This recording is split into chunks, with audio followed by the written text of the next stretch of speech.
네, 안녕하십니까.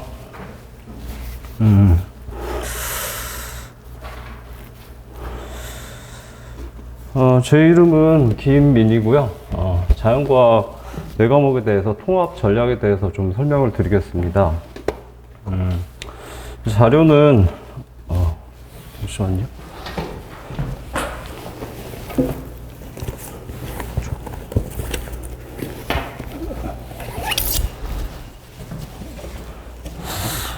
제가 이거 별리사 스쿨에서 생물 강의를 하고 있는데, 생물 강의를 잘 하기 위해서는 자연과학 네 과목의 뭐 출제 경향 같은 걸 잘 알아야 되기 때문에 좀 분석을 해서 자료를 만들었고요. 공부하시는 분들한테 도움이 될 것 같아서 4월에 설명회를 했습니다. 자료는 좀 내용이 많고 설명회가 한 시간 반 정도 한 것 같은데 좀 길고요. 나중에 자세한 내용이 보고 싶으시면 학원 홈페이지에 있으니까 동영상을 보시면 됩니다. 오늘은 좀 핵심만 짧게 말씀드리도록 하겠습니다. 내용이 많아서 목차가 포함이 되어 있고요.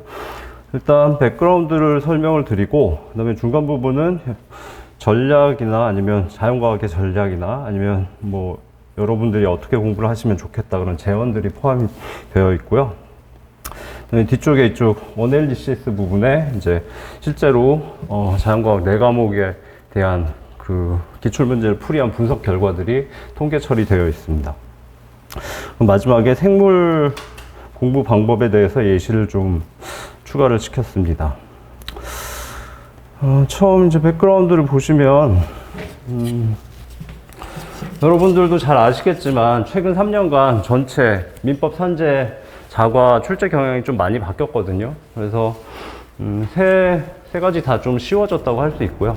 근데 어차피 상대평가라서 마찬가지긴 한데 최근 3년간은 이렇게 컷도 굉장히 많이 올라갔고요. 근데 저는 이제 임의로 이 최근 3년하고 그 이전 9년을 좀 페이즈 1하고 페이즈 2로 나눴어요. 경향성을 보기 위해서.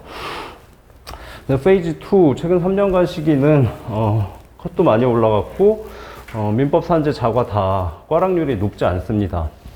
근데 페이즈 1 시기에는 컷을 보시면은 70에서 한 75점 정도 되죠. 그 다음에 상황이 좀 많이 다르죠. 민법이나 산재는 꽈락률이 한 30% 되는 경우가 거의 없었습니다. 보시면. 근데 이제 자과의 경우는 9년치 중에 한 5년치가 꽈락률이 30%가 넘었어요. 그래서 12년에 굉장히 높았고 17년에도 좀 높았습니다. 42% 정도 되니까 자과가 40점이 안 돼서 떨어진 분들이 42%고 뭐 자과가 45점이다 그래도 떨어지셨겠죠. 그래서 한동안 자과가 그 1차에서는 중요한 과목이 산재하고 민법이죠. 자과는 중요도가 떨어지는데 1차의 당락에 굉장히 영향을 많이 미쳤었죠. 물론 2022년에는 어떤 경향을 띨까? 아무래도 페이즈 2에 가까울 가능성이 크긴 한데 다 보여드리는 이유는 만약에 원래의 경향성대로 바뀌게 되면은 여러분들이 페이즈 2의 경향성에 맞춰서 공부를 하시면 좀 힘들 수 있으니까 두 가지 경향성을 다 파악하시고 다 대비할 수 있도록 전략을 짜서 공부를 하셔야 되기 때문에 두 가지를 다 말씀드리도록 하겠습니다. 페이즈 1과 페이즈 2를 다시 핵심을 비교하게 되면 컷이 페이즈 1에서 한 71점에서 78점으로 전체 컷이 한 7점 올랐고요. 민법 산재는 4.5점 정도, 자과는 좀 많이 올랐죠. 7.4점 정도 올랐습니다.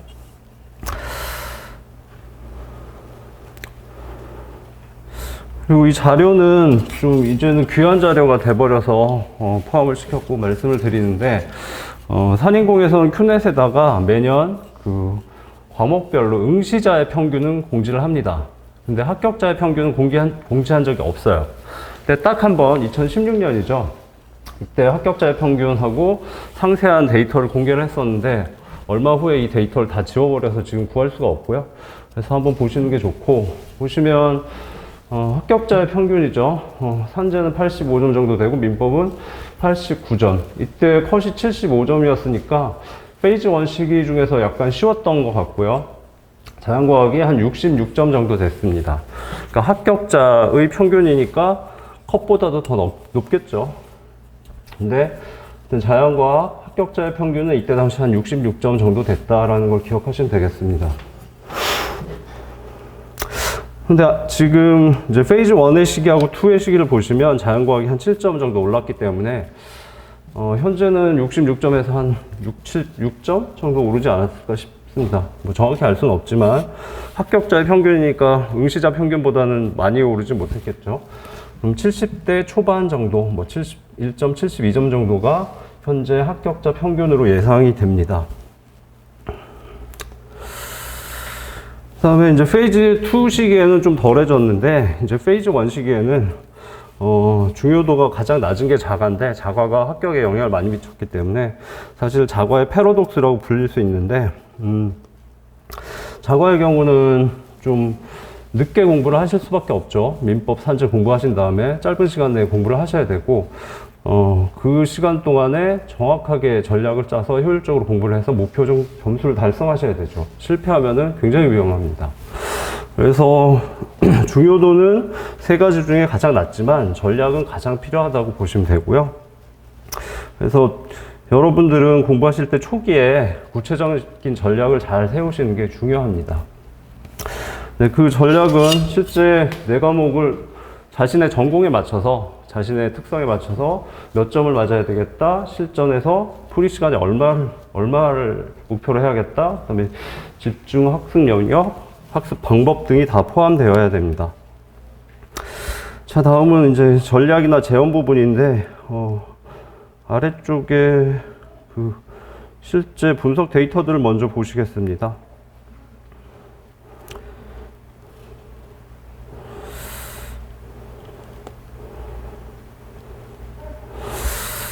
뒤쪽 중간 이후 부분이고요. 페이지로 18페이지네요.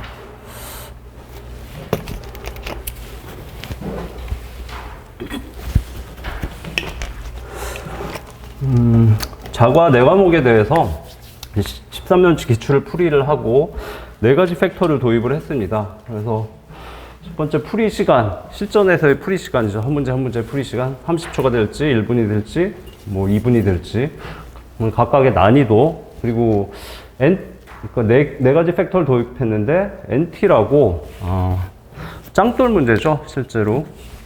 근데 용어를 순화시키기 위해서 저는 not typical이라고 NT 문제라고 부르는데 좀 영역을 벗어난 문제들. 그 다음에 DF는 difficult problem인데 실전에서 한 3분 이상 소요되고 난이도 상중인 문제들을 골랐습니다. 실전에서 그 정도 되면 거의 풀 수가 없습니다. 그래서 그런 기준으로 이제 분류를 했고, 특히 NT가 좀 의미가 있는데, NT는 이제 영역을 벗어난 지역적인 문제들인데, 기준을 여러분들이 자과 한 과목에 투입할 수 있는 시간은 1년을 공부하신다고 했을 때 사실 3주 정도에 끝내셔야 되거든요. 4주 투입하면 되게 사치스럽다라는 생각을 하시게 될 거예요. 3주라는 게 굉장히 타이트하죠. 기본 강의 들으시고 복습을 하시고 기출문제 풀고 뭐 복수 한 번 더 하시고 뭐 객관식을 풀 수 있으면 풀고 그럼 최종 정리를 해야 됩니다. 그걸 다 고려한 내 타임이 3주라는 거죠. 예, 그래서 굉장히 타이트하기 때문에 과연 그 시간을 비전공자가 공부를 하셨을 때 이 문제를 맞출 수 있을까? 불가능하다고 생각되는 것들을 NT로 분류를 했습니다. 그래서 결과들을 가볍게 보시면 실전에서의 풀이 시간은 물리는 한 15분, 화학은 한 20분, 생물은 10분 이내, 지학은 한 7분 정도로 예상이 되고요. 근데 여기 풀이 시간 화학이 20분이라고 되어 있는데 이거는 거의 전공자 수준으로 공부를 해서 시간만 충분하면 10문제 무조건 풀 수 있다의 실력이 됐을 때의 시간입니다. 그래서 실제로는 달성하기 힘든 시간이고, 좀 공부를 많이 하셨다면, 세이프티 팩터로서 한 20%, 30% 시간을 더 더하셔야 됩니다. 그럼 화학이 20분이라면 24분, 6분 정도 예상을 하셔야 되죠. 실제 시험 문제를 풀어보시면 물리하고 화학은 실전에서의 시간 압박이 엄청납니다. 생물하고 지학은 시간이 별로 중요하지 않습니다. 공부를 많이 하시면은 지금 이 시간보다 더 줄이시는 분들도 꽤 많을 거예요. 다음 난이도는 이제 연도별로 쭉 파악을 해봤고요. 네 과목이 동시에 어려운 해가 있었는지를 봤는데 좀 비껴 나가는 것 같습니다. 그 다음에 NT 문제, 나티컬한 문제들은 물리나 화학이나 지학은 별로 중요하지 않습니다. 130문제 중에 몇 문제 안 되기 때문에.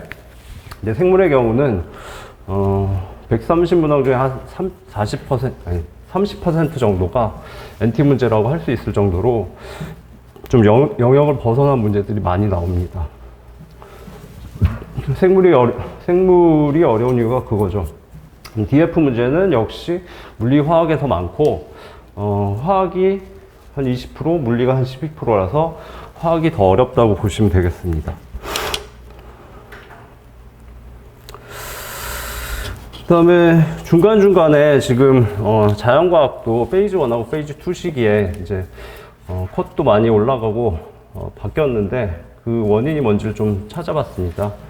물리하고 화학은 페이즈 1 시기하고 2를 구별을 해보면 난이도는 그렇게 확 내려간 것 같진 않은데 풀이 시간이 좀 많이 이제 리즈너블하게 실제 풀 수 있는 시간 정도로 줄었습니다. 그게 이제 점수가 평균점이 올라간 이유라고 판단이 되고요. 그 다음에 NT들은 보시면 말씀드렸듯이 다른 과목은 별로 중요하지 않은데 생물의 경우는 굉장히 많은 NT 문제들이 포진해 있습니다. 특히 2012년에 과락률이 60%였는데 생물은 10문제 중에 비전공자는 한 3문제가 거의 최대일 정도로 NT들이 많고, 생물은 페이즈 1과 페이즈 2가 바뀐 부분을 보면 최근 2년, 20년하고 21년에는 NT 문제가 거의 아예 안 나왔다고 보이고요. 19년도 NT 문제라고 분류는 했지만 시각에 따라서 이제 NT 문제가 아닐 수도 있고, 그래서 3년의 변화는 NT 문제가 거의 출제되지 않는다라고 볼 수 있을 것 같습니다. 지학의 경우는 특이하게 한 해에 이렇게 세 개가 풀 수 없는 문제가 같이 나왔는데 지학이 만점자가 많으니까 출제자분이 일부러 그렇게 한번 내신 것 같아요. 자, 다음 DF 문제는 역시 물리하고 화학이 많고 화학이 더 많습니다. 그 다음에 전체 이제 문제 풀이 시간이고, 네 과목 전체 풀이 시간 한 52분이라고 예상은 되는데, 이거는 굉장히 공부를 많이 했을 때 얘기고, 실제는 한 60분, 65분까지 달성하면 굉장히 공부를 잘 하신 겁니다. 다음 이제 연도별로, 과목별로 비교를 했고요.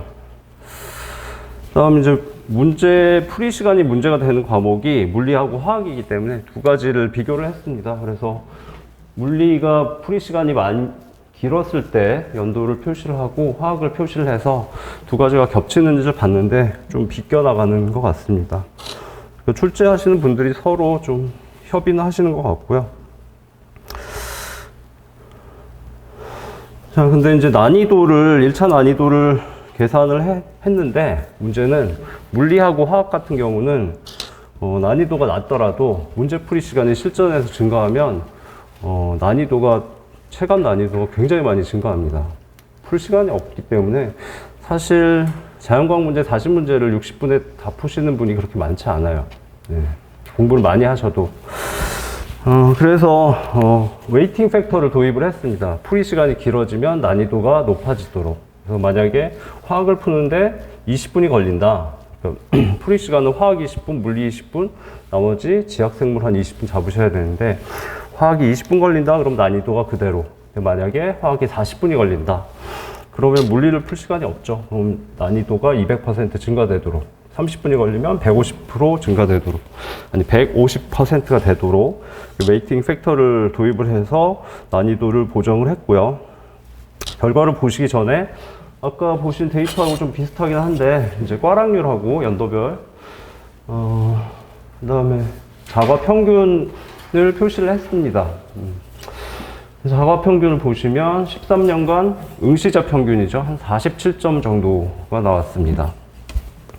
그래서 보정된 난이도 데이터하고 방금 보신 테이블을 합쳐서 어떤 과목이 과락률에 가장 큰 영향을 미치는지 확인을 해봤습니다.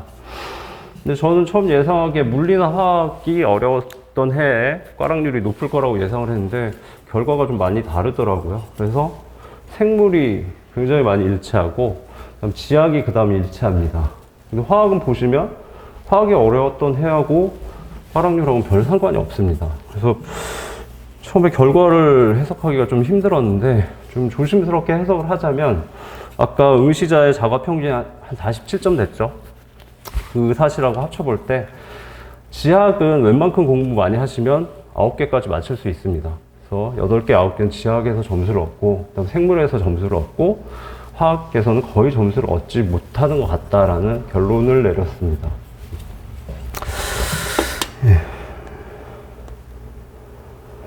그러면 여러분들은 내 과목의 어떤 부분에 집중을 하는 게 효율적일까? 뭐 지학부터 보시면 지학은 공부해 보시면 범위도 적고 9개, 10개까지 충분히 가실 수 있습니다. 그래서 무조건 10개를 목표로 공부를 하셔야 되고 실제 저도 지학 강의를 이제 들어봤는데 강의하시는 것보다도 강의도 퍼펙트하니까 조금 더 공부하셔도 됩니다. 무조건 10개를 맞추겠다. 운 나쁘면 9개를 목표로 하셔야 되고 자, 생물의 경우는 NT 문제는 비전공자는 거의 맞출 수가 없다고 보셔야 됩니다. 그건 미리 포기를 하시고 티피컬한 T 문제만 집중을 하되 난이도 상을 빼도 1년에 한 7문제 정도 나왔습니다.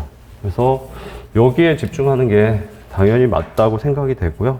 최근 3년간은 NT 문제마저 나오지 않았기 때문에 7개 이상을 볼 수도 있다고 생각이 됩니다. 최근 3년간 같은 출제 경향을 보인다면 다음 이제 사실 물리하고 화학이 문제인데 물리하고 화학은 난이도 하에만 집중하시는 게 맞다고 보이고요.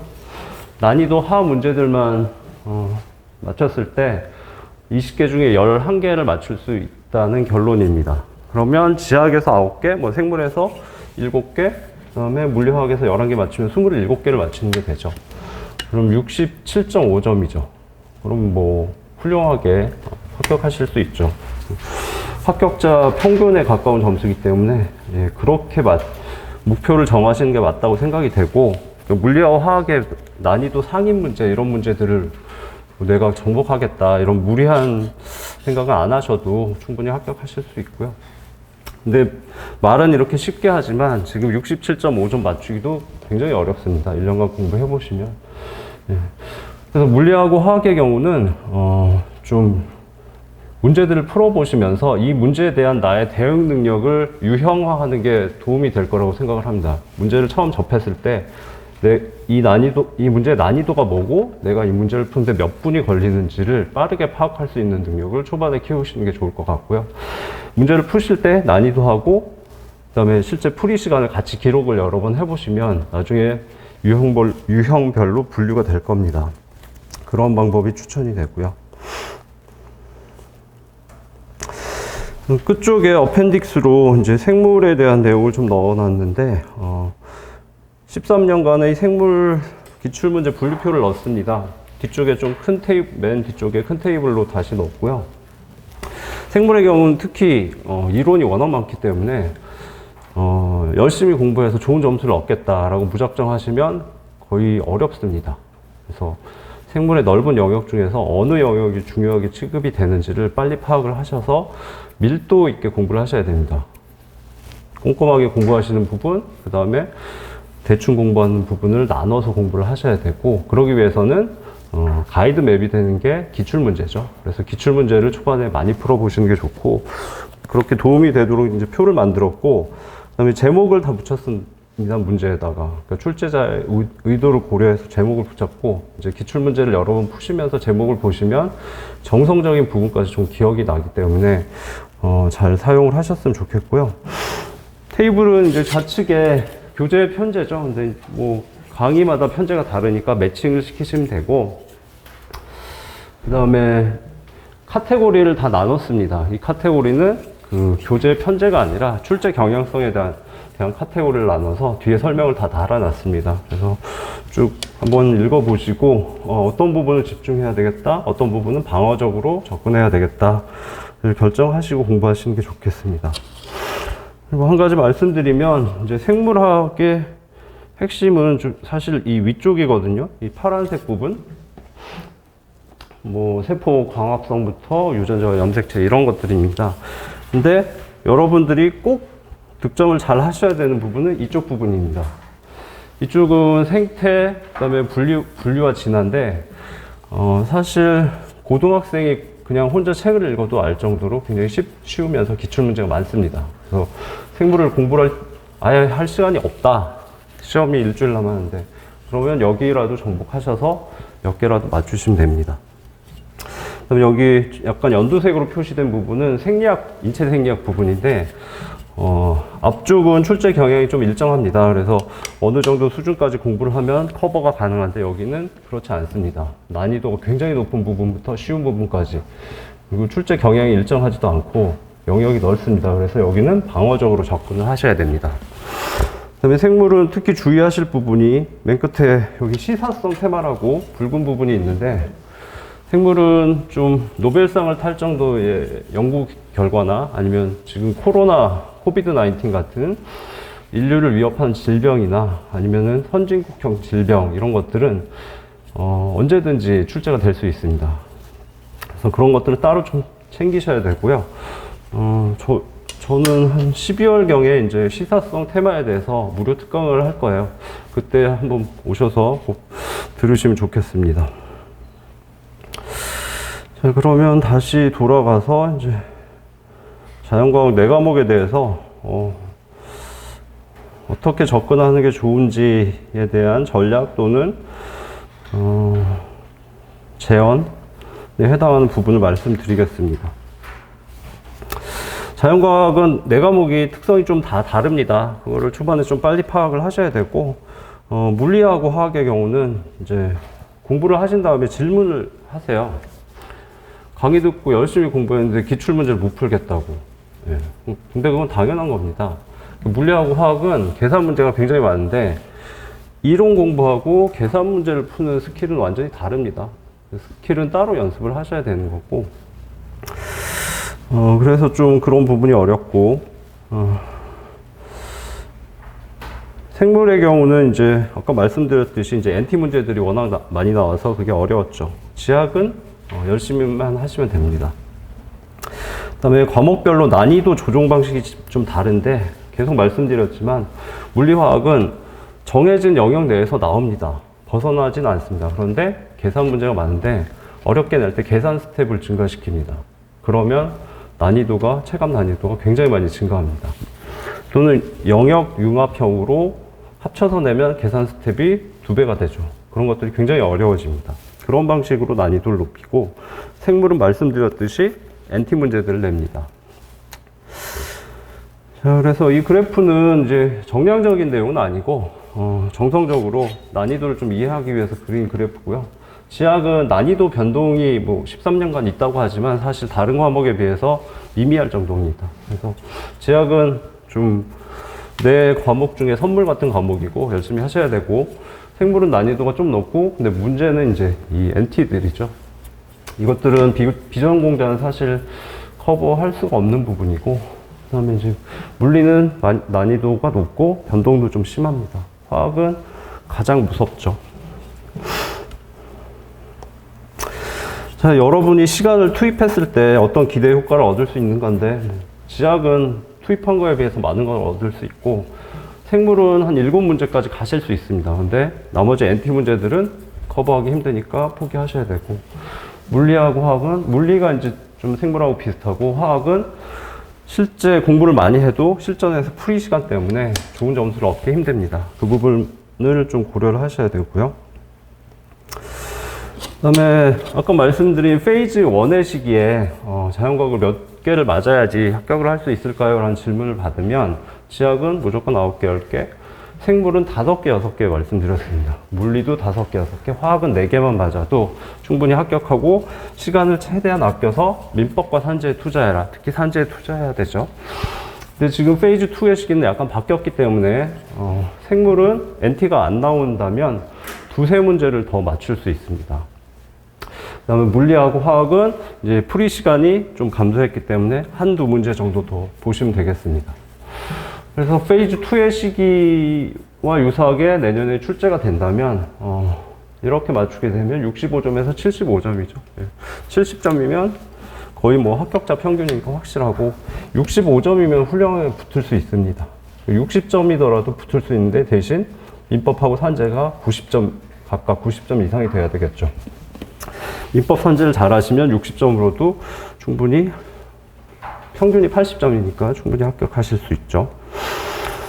이 부분은 여러분들이 뭐 직접 보시면 될 것 같은데 생물은 NT 문제는 비전공자는 극복할 수 없다는 내용입니다. 물리, 화학은 정말 자신의 특성이 있죠. 그래서 나는 물리는 무조건 고득점 해야 된다. 안 그러면 합격을 못 한다. 그러시는 분들은 열심히 추가 투입하면 위쪽도 커버가 가능합니다. 근데 생물은 커버가 불가능하다라는 걸 말씀드리는 거고요.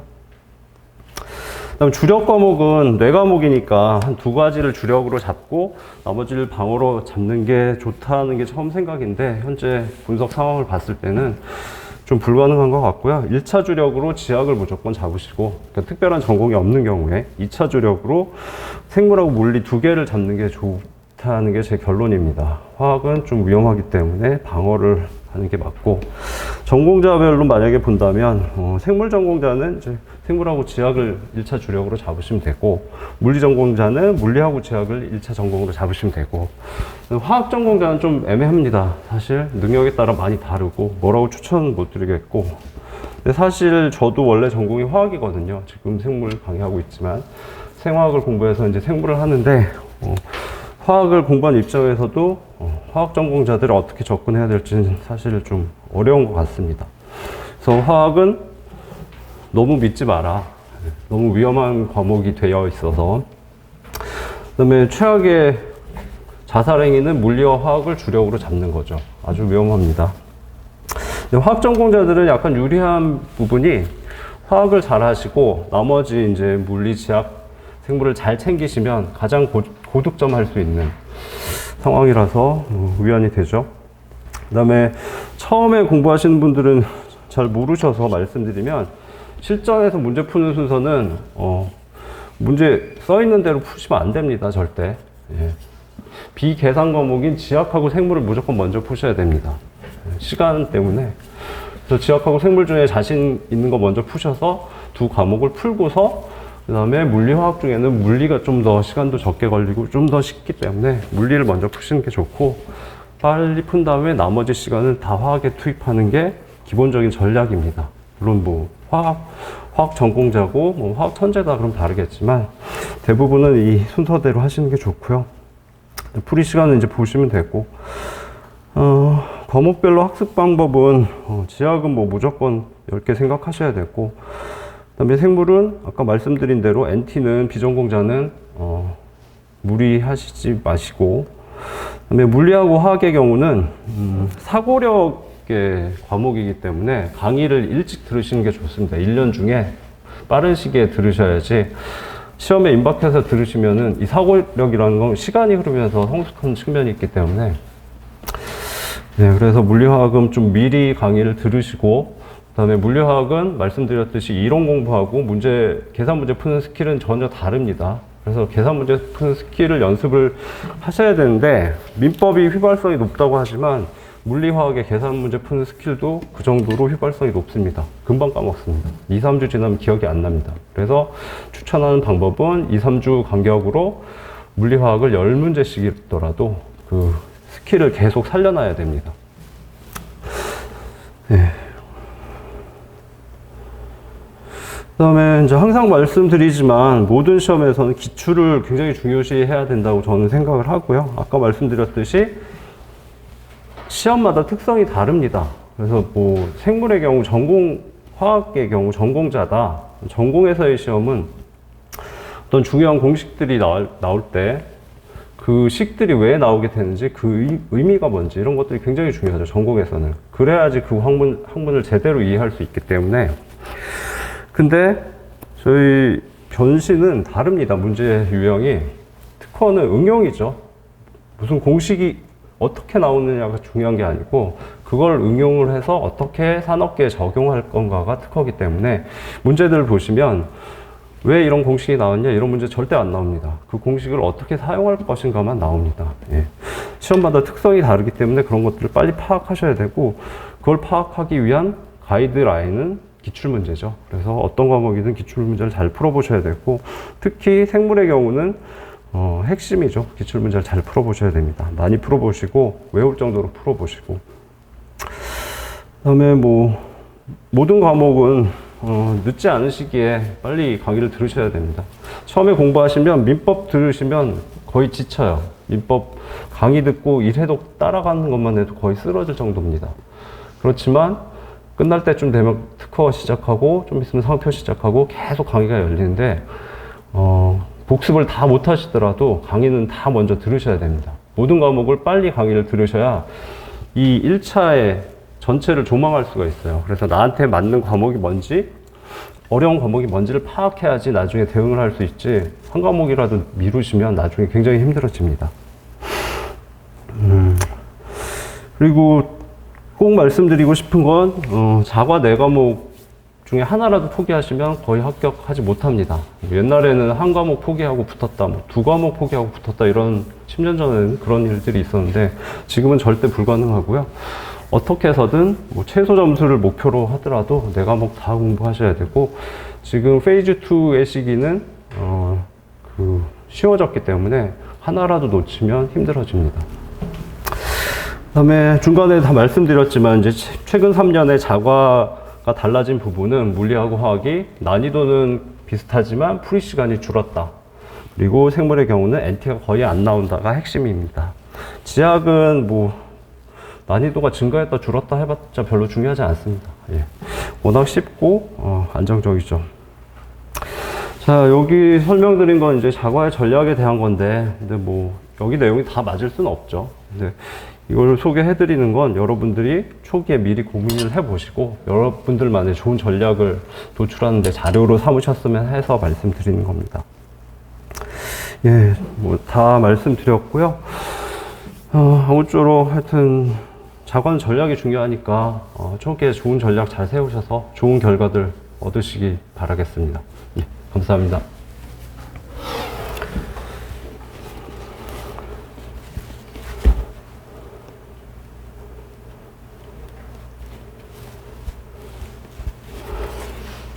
참, 제 강의에 대해서 제일 중요한 걸 얘기를 안 했네요.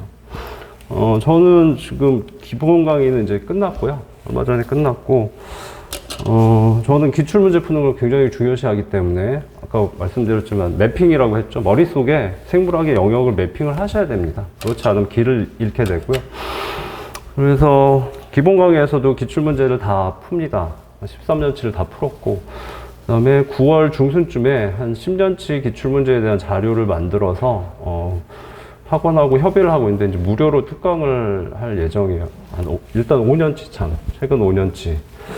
그래서 기출문제 푸는 게 중요하기 때문에 그 비용을 안 받고 하려고 하고요. 그 다음에 10월 말쯤에 나머지 그 이전 5년치 정도 기출문제 풀이를 할 생각이고, 그 다음에 12월쯤에 아까 말씀드렸듯이 시사성 테마에 대해서 무료 특강을 할 거고요. 그건 꼭 들으셔야 되고, 그 다음에 코로나에 대해서도 무료 특강을 할 겁니다. 1시간이나 1시간 반 정도 될 텐데, 올해 1월에도 했고, 근데 코로나 문제가 올해 생물에서 출제는 됐지만 내용이 코로나 문제가 아니라서 다시 출제될 가능성이 있기 때문에 그 무료 특강은 꼭 들으셨으면 좋겠습니다.